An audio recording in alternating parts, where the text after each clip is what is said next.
The quiet hum of medical equipment was the only sound keeping Lana grounded as the evening light faded beyond the blinds of her hospital room. The walls were painted a dull, institutional blue, the kind that made everything inside feel temporary, especially comfort. She shifted slightly in bed, careful of the thick bandage running across her abdomen. Pain flared with even the slightest movement, but it wasn't what hurt most. "You're seriously asking us for money?" Valerie's voice sliced through the air, high and incredulous, layered with just enough mockery to make Lana feel like a child begging for lunch money. Valerie Chin, her sister-in-law, stood by the window dressed in an ivory trench coat that looked more runway-ready than practical. Every inch of her exuded the kind of curated perfection that came from a steady diet of influencer content and Pinterest boards. Acrylic nails, a smart watch, flawless contour, she looked like she belonged in a lifestyle magazine, not in a hospital room, facing the sister-in-law whose home she'd occupied for half a decade. "We've got our own expenses," Valerie continued, tapping furiously on her phone. "The twins need new tablets for school. You know how competitive kindergarten is these days. Plus, with inflation? Our grocery bill is insane." Lana didn't answer right away. She had to remind herself to breathe, to not let her pulse spike. "I'm not asking for much.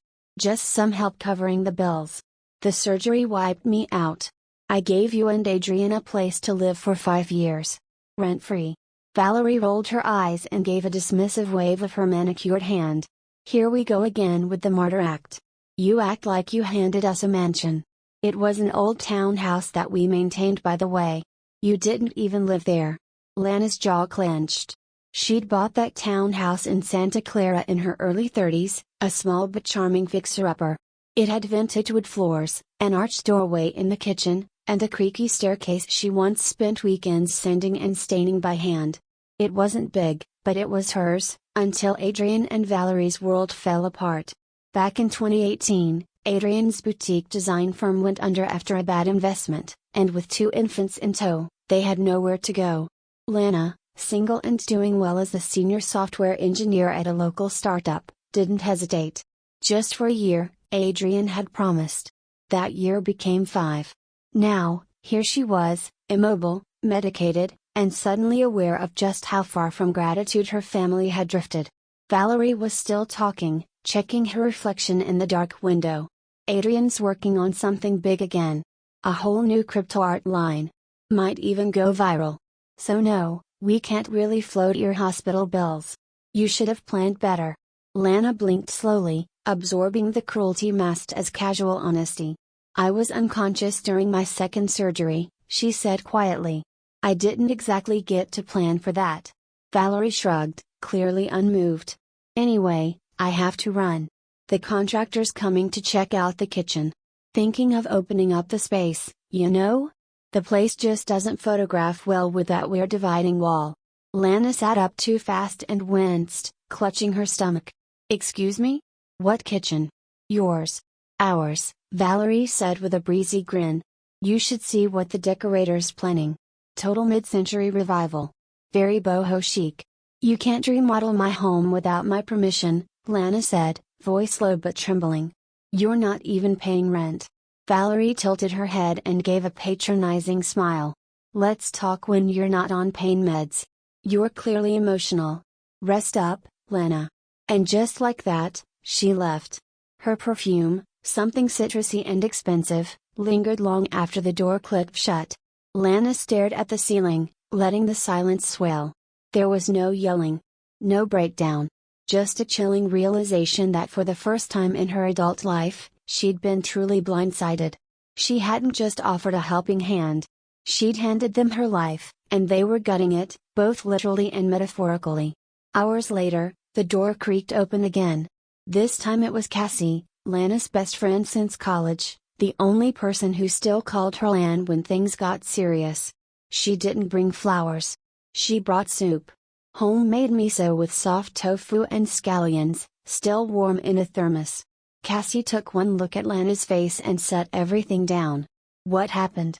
Lana recounted the conversation, each sentence tasting bitter in her mouth. At first, Cassie said nothing. She pulled out her tablet from her bag and opened the county's public property records site. You said they're remodeling? Yes. Without asking. Like they own the place. Cassie's brow furrowed. When's the last time you checked your property records? Lana blinked. Never had a reason to. I've owned it since 2015. Paid off most of it before they moved in. Cassie typed quickly, then stopped. Her face changed. Lana. Your name isn't on the deed. Lana's breath caught. That can't be right. Cassie turned the screen. The record was there in black and white. The deed had been transferred 3 months ago, to Adrian and Valerie Chen. Lana's mind reeled. No. I never signed anything. I would have remembered that. Are you sure? Cassie asked gently. You've been in and out of the hospital since February.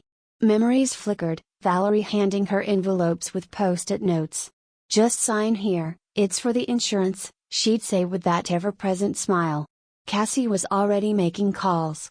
I'm bringing in Julian tomorrow. We're going to get to the bottom of this. Lana clutched the edge of her blanket, the weight of betrayal settling heavy on her chest. They didn't just take advantage of her. They stole from her. And for the first time in weeks, Lana didn't feel helpless.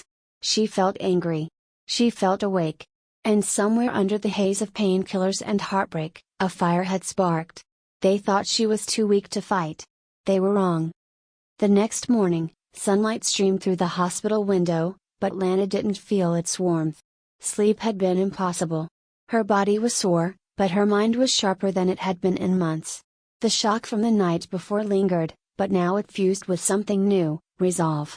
Cassie arrived just after 9, balancing a coffee carrier and a stack of folders. Behind her was a tall, composed man with glasses and a canvas briefcase. Lana, this is Julian Lee. He's the forensic specialist I mentioned. Julian gave her a respectful nod. Pleasure to meet you. I've reviewed the records Cassie pulled, and we need to talk. He opened his briefcase and laid out printouts of the deed transfer documents on the tray over Lana's lap. Her name was replaced by Adrian and Valerie's. The signature on the seller's line resembled hers, but not quite. The curve of the L was off. The cross on the T in her last name was higher than she ever wrote it. I didn't sign this, Lana whispered. Julian nodded. I believe you. Look at the spacing here, unnatural. And this notary stamp? He pointed to a corner of the page. Belongs to someone whose license was revoked last year. Valerie and Adrian either found a fake notary or used an old one hoping no one would check. Lana swallowed hard. They really planned this. Cassie pulled up her own notes. The timeline fits. You had your first emergency surgery 3 months ago. That's when the transfer was filed. Then your insurance battle started, and you were in and out of the hospital. They waited until you were too sick to notice. Julian leaned forward. Here's the thing, they weren't subtle. They assumed you'd never look. The arrogance works in our favor. What do I do? Lana asked, her voice low. For now? Cassie answered, nothing. Not publicly, anyway. You rest, recover, and let us dig. We're going to build a case with every document, every forged initial, every change made to your home without permits. Julian added, we'll file for an emergency injunction soon. But we have to be thorough. If they're spending your money or changing your property, we want it documented. Every penny they misuse builds your case. A flicker of grim amusement passed across Lana's face. Well, lucky for us. I installed security cameras last year. I was worried about porch pirates, but they're wired through the living room and kitchen too. Cassie raised an eyebrow. Wait, hidden cameras? Lana nodded. Adrian hated them. Said they made the place feel paranoid. But I never turned them off. Just in case. Julian's lips curved in a small smile. That just became our best evidence. Later that afternoon, Cassie helped Lana access the cloud storage linked to her cameras. They pulled up video files, clear footage showing contractors entering the home, Valerie giving orders, measuring walls, discussing backsplash options like it was her castle. Lana watched, heart sinking as her handmade kitchen cabinets, the ones she spent weekends sanding and varnishing, were ripped out like garbage. Cassie took screenshots, made timestamps, and logged every conversation Valerie had with contractors. Even more damning were the phone recordings from the intercom. One captured Valerie saying, "Don't worry about permits. We'll figure it out later. Another featured Adrian murmuring, she'll never notice. She's still drugged half the time. Lana's stomach turned. But instead of crying, she reached for a pen and notepad. They think I'm a ghost in my own life, she muttered. I've given them too much space to build their version of me, one that's weak, forgetful, disposable. Cassie looked at her. You're not that version anymore. A week later, Lana was discharged from the hospital. The release was bittersweet. She was going home, but not really. She didn't even tell Adrian or Valerie she was coming. Instead, Cassie picked her up in a silver SUV, the backseat already filled with moving blankets and an empty bin labeled essentials. I can't stay there, Lana said, voice strained as she clutched her side. Not yet. You won't have to. You'll stay at my place. You're not safe there. They drove in silence, but as they turned onto the street where Lana's townhouse sat, her breath caught. The home was unrecognizable. Construction trucks were parked out front. Bright orange dumpsters sat in the driveway. Through the windows, Lana could see drywall stacked against the wall, kitchen tiles removed, insulation rolls lined up like misplaced rugs. Her handcrafted banisters were gone. In their place, metal rails. As Cassie helped her out of the car, Lana spotted Valerie in the driveway, holding a clipboard and waving at a contractor. Oh, Valerie chirped when she saw them, not even pretending to look surprised. You're back. Perfect timing. We're halfway through the renovation. The kitchen's going to be amazing. This is my house, Lana said flatly. Valerie gave her that familiar smirk. Is it though? You signed it over, remember? It was such a generous gift. Honestly, Lana, you've always had a flair for the dramatic. You should rest. This environment isn't good for healing. Besides, I'm sure Cassie's guest room is cozier. Adrian stood behind her on the porch, eyes downcast, as if hoping he could disappear. Just let me grab a few things, Lana said tightly. My meds. A change of clothes. Oh, we boxed your stuff and moved it to the garage, Valerie said, waving toward a pile of plastic bins. Didn't want dust on everything. Lana kept her expression neutral as she leaned on Cassie's arm. How thoughtful. They gathered what they could, her medication bag, 2 boxes, and a faded duffel with an old hoodie inside. Lana didn't speak until they were several blocks away. Then, finally, she whispered, they really think they've won. Cassie glanced over. That's because they don't know what's coming. Back at Cassie's place, Lana settled into the guest room. She didn't unpack. Instead, she opened her laptop and logged into the camera feed. Valerie was live streaming again, showing off the progress of the new kitchen to her followers. We're going for Scandinavian minimalism, she said. Total transformation. The previous owner had such dated taste. Lana closed the screen, her lips a tight line. I'm not just getting my house back, she said. I'm getting me back. From the comfort of Cassie's guest room, Lana settled into an unfamiliar rhythm. Mornings began with medication and stretches. Afternoons were for paperwork and legal strategy. Evenings were a mix of quiet reflection, furious documentation, and sifting through footage from the hidden cameras she had installed over a year ago. What had once seemed like a tech geek's overprecaution had now become her greatest weapon. Each clip told a story Valerie and Adrian were unknowingly writing with every remodel decision, every live stream, every fraudulent purchase. Cassie's dining table had transformed into a tactical war room. Julian visited daily, armed with folders, USB sticks, and highlighters. Together, they compiled a timeline so precise it could have been mistaken for a criminal procedural.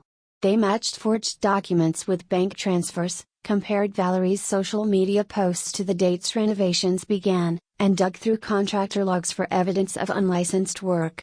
They took out a home equity loan in your name, Julian said one evening, dropping a folder onto the table. $150,000. Secured against the townhouse.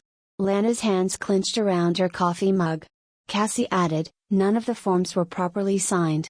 And the notary stamp they used? Belongs to someone who's been under investigation since last year. It's amateur hour.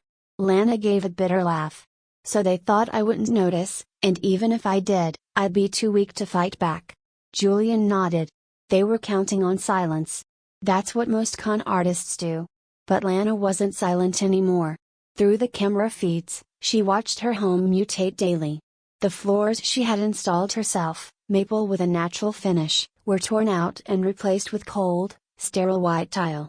The original kitchen beams, salvaged from a reclaimed barn, were removed. Too rustic, Valerie had said on one of her live streams. We're going full modern farmhouse, people. It hurt to watch. But it was also valuable. Every unauthorized dollar spent, every change made without a permit, strengthened her case. One night, a text popped up on her phone from Valerie. The new kitchen is amazing. Followers are obsessed. When are you grabbing the rest of your stuff? Kids need space for their VR setup, woman shrugging emoji. Lana showed it to Cassie, who narrowed her eyes. They're about to toss your things, aren't they? Lana nodded. Probably. It's okay. Let them. Cassie stood. Nope. I'm calling my brother. He's got a moving truck. We'll get everything out before they can touch it. The next morning, Cassie's brother Theo, muscular, cheerful, and loyal to a fault, arrived with a rental truck and a plan. Disguised as a junk removal crew, he and two friends rolled up in work boots and coveralls. From the camera feed, Lana watched Valerie wave them toward the garage. Take it all. It's just old junk anyway, she said flippantly. But it wasn't junk. It was Lana's life. The quilt her mother had sewn before her passing. The antique drafting table her grandfather had given her when she graduated engineering school. Albums filled with childhood birthdays, family vacations, and quiet Sunday afternoons no one ever photographed anymore. Theo packed every piece with reverence, sending Lana a quick text, got everything. Safe and sound. That night, Lana sat on the guest bed surrounded by her salvaged memories. Her hands lingered on a framed photo of her and Adrian as kids, back when they built blanket forts and stayed up late reading comics. How had it come to this? You okay? Cassie asked, sitting beside her. Lana nodded slowly. I spent so long thinking I was the problem. Like I gave too much. Trusted too easily. But now I see they counted on that. They weaponized my kindness. Cassie offered her a glass of wine. And you're turning their scam into their undoing. Julian joined them later, his face lit with excitement. I've got something. Their contractor? Not licensed for structural changes. And they never filed permits for that wall they knocked down. That's a major building code violation. Lana exhaled. So we have forged signatures, a revoked notary, illegal loans, and now unlicensed construction? He nodded. We've got more than enough. We can file tomorrow. Cassie leaned forward, a gleam in her eye. Or we wait. Lana blinked. Why wait? Because, Cassie said, the deeper they dig, the harder it'll be to climb out. Every dollar they spend without legal ownership is a nail in the coffin. Lana considered it, and then smiled. Let them decorate their own downfall. 2 days later, a new delivery arrived at the house, an Italian marble countertop, worth thousands. Valerie posted a video unpacking it, declaring it the centerpiece of our dream home. Dream built on a nightmare, Lana muttered as she watched from her laptop. Adrian's unease began to show. On the living room camera, he turned to Valerie. Maybe we should slow down, he murmured. What if she finds out? Lana's not stupid. Valerie scoffed. Please. She's recovering from surgery. She's lucky we kept her stuff in the garage. She always plays the victim. Lana's jaw clenched. She clicked save on the recording. Later that evening, another text arrived from Valerie. We're throwing a little reveal party next weekend. You should come, won't even recognize the place. Lana showed it to Cassie and Julian. You going? Cassie asked with a raised brow. Lana leaned back and smiled coldly. Oh, I wouldn't miss it for the world. They weren't just committing fraud, they were broadcasting it. And soon, the whole world would see exactly how the quiet, nice one fights back. The morning of the reveal party dawned unusually bright for a late October day in Santa Clara.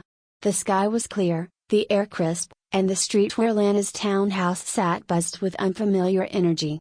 Caterers in black uniforms hurried across the front lawn, Florists unboxed pale roses and eucalyptus branches, and a small crew strung fairy lights along the porch railing. Everything shimmered with curated elegance, just as Valerie envisioned for her influencer dream home. Lana watched the circus unfold through her hidden cameras from the comfort of Cassie's guest room. In the living room feed, Valerie was applying lip gloss while directing people with a clipboard. She wore a pastel pink pantsuit, her makeup flawless, her voice sharp. Make sure the champagne is chilled. The photographer gets here in an hour. And I want all the windows open, the natural light is crucial for the shots. Adrian paced in the background, nervously adjusting his cufflinks. Val, are you sure this is a good idea? Maybe we should. She spun on him. You worry too much. This is our moment. Once people see the transformation, I'll finally get that brand sponsorship. We're going to launch something big, okay? You said we needed to take risks. From Cassie's dining room, now functioning as their command center, Julian reviewed the final evidence package. This is it, he said, holding up a thick manila folder. Forgery, financial fraud, identity theft, unauthorized loans, illegal construction, and video proof of intent. He handed Lana a pen. Sign here. We file this with the sheriff's office and the civil court clerk. They're ready to move. Cassie hovered behind Lana, eyes glittering. You sure you want to do it today? Lana didn't hesitate. They made this day a monument to their lie. I want the truth to be the wrecking ball. She pressed her signature down slowly, deliberately. As they drove toward the house in Cassie's SUV, parking discreetly 2 blocks away, Lana felt a strange calm. No fury. No fear. Just inevitability. The kind you feel watching a bridge collapse in slow motion when you already know how the story ends. Through the live camera feed, they watched Valerie greet guests at the front steps. A mix of local influencers, amateur interior design bloggers, and nosy neighbors arrived in droves, sipping mimosas and snapping selfies in front of the boho chic fireplace. Welcome to our fully renovated dream home. Valerie beamed to the crowd, phone in hand. From outdated to outrageous. Just wait until you see the kitchen. Inside, a hired photographer snapped shots of the new space, subway tile backsplash, marble counters, open shelving. Every angle was designed for a Pinterest board. Adrian lingered by the sliding glass door, his smile thin. He flinched when Valerie clinked her glass for a toast. Let's raise a glass to second chances, she said, her voice sugary and smug. When we moved in, this place was stuck in the past. But sometimes, life hands you an opportunity. And you turn it into magic. The crowd laughed. Phones flashed. Lana watched her phone, waited for the signal. A message from Julian came through, Sheriff is in position. Ready on your word. Lana exhaled. Now. Within minutes, the quiet residential street turned into a theater of justice. Black and white sheriff vehicles rolled in from both ends, sirens silent but lights flashing. Officers exited swiftly, spreading toward the front steps and side entrances. Confused chatter rippled through the party as the sound of boots hitting pavement replaced music and laughter. Valerie Chin? A deputy called, approaching her with a stern face. We have a warrant related to property fraud, identity theft, and unauthorized construction. Valerie's champagne flute slipped from her hand, shattering on the tiles. Excuse me? What is this? This is my house. No, came a calm, clear voice from the door. Heads turned as Lana stepped into her own foyer. The room fell silent. Hello, Valerie, Lana said, her voice steady. Nice turnout. Adrian paled instantly. Valerie looked like she'd seen a ghost. You can't be here, she sputtered. This isn't. Lana held up a thick folder of documents. It is. It's always been. And every forged paper, every loan, every recording says so. Julian stepped inside, flanked by 2 officers. All of it, he said, his voice ringing. From the forged deed to the illegally pulled equity loan to the unlicensed remodel. And yes, even the live streams, thank you for making our case bulletproof. One influencer gasped. Wait. This isn't their house? Cassie smiled tightly. Nope. They stole it. And recorded the whole thing. Phones were still up. Still streaming. Valerie looked around, eyes wild. Wait. The kitchen, the furniture, our things. You mean my things? Lana said, walking toward her reclaimed countertops. Paid for with a loan taken out in my name, against my house. Let us explain, Adrian said, stepping forward, hands half raised. Lana didn't even blink. You already did. On camera. Every time you laughed about fooling me while I was hospitalized. Every time you told someone I was too broken to notice. It's all there. Officers approached both Valerie and Adrian now, reading their rights, clicking handcuffs into place. Valerie's scream rang out like a siren of disbelief. You can't do this. This was supposed to be my relaunch. My moment. You built it on a lie, Lana said softly. And now it's all coming down. As they were escorted out, one influencer leaned toward another and whispered, "Are we still live?" "Oh yeah," the second replied. "TikTok's gonna eat this up." Guests began quietly leaving. No one touched the charcuterie board. Cassie moved to Lana's side. "You okay?" Lana took a long breath and looked around. Her floors were gone. Her kitchen was gutted. Her home had been mangled. But herself? That had never been clearer. "I'm okay," she said. "Better than I've been in years." They stood in the entryway a moment longer before Lana turned to Julian. "Let's start the paperwork to reclaim everything, every asset, every dollar, every piece of this place." Julian nodded. Already in motion. Lana looked out the open door, where Valerie and Adrian were being placed in separate cars. "They thought I'd be too kind to fight back." Cassie chuckled. "They mistook kindness for weakness." "No," Lana said. "They mistook silence for surrender." She turned back toward the house, toward what she would rebuild, on her terms. Not just her home. But her power. 6 months later, the crisp morning sun poured through the kitchen windows of Lana's townhouse, not the sterile, influencer-renovated version Valerie tried to create, but something far warmer, truer. The marble counters were gone, replaced by rich walnut butcher block. The white subway tiles had been swapped for handmade terracotta. The whole place breathed again, like a person finally allowed to exhale. Lana ran her fingers along the edge of a vintage cabinet, one she had restored herself, again, this time with deeper intention. The chaos, the legal battle, the betrayal, it was all behind her now. What remained was hers, in every way. Cassie strolled into the kitchen holding 2 mugs of coffee and set one down beside her. "You know," she said with a grin, "this place looks better than ever." Lana smiled, breathing in the nutty aroma. "It feels better. Lifted. Loved." The months since the party had been intense. Valerie and Adrian had taken a plea deal, 2 years probation, full restitution, mandatory financial ethics classes, and public apology statements filed with the court. Valerie's social media following had plummeted overnight. The live stream of her arrest had gone viral, shared, memed, dissected. Every time she tried to rebuild her brand, someone brought up the Great Kitchen Caper. But Lana didn't revel in their downfall. Not really. Her victory wasn't about revenge. It was about reclamation. Julian stopped by that afternoon, carrying a manila envelope and wearing a wide grin. "Well," he said, handing it over, "you're officially free and clear. The fraudulent loans are erased. Your credit score's better than before." Lana opened the envelope and scanned the paperwork. "I can't believe it." "You earned it," he said. "And you built the strongest case I've seen in years. You documented everything, stayed smart, and knew exactly when to act." Lana shook her head with a smile. "I didn't do it alone." Cassie leaned against the counter. "Please. You had the cameras, the paper trail, the instinct. All we did was help lift the weight." Lana thought about that for a moment. "You know what still surprises me?" she said softly. "The kids. Adrian and Valerie's twins, they reached out." Julian raised his eyebrows. "Really?" "The older one, Maya," Lana said. "She's in college now. She came by 2 weeks ago. Brought coffee and said, 'You showed me what integrity looks like.' I nearly cried on the porch." Cassie's eyes softened. "That's powerful." Lana nodded.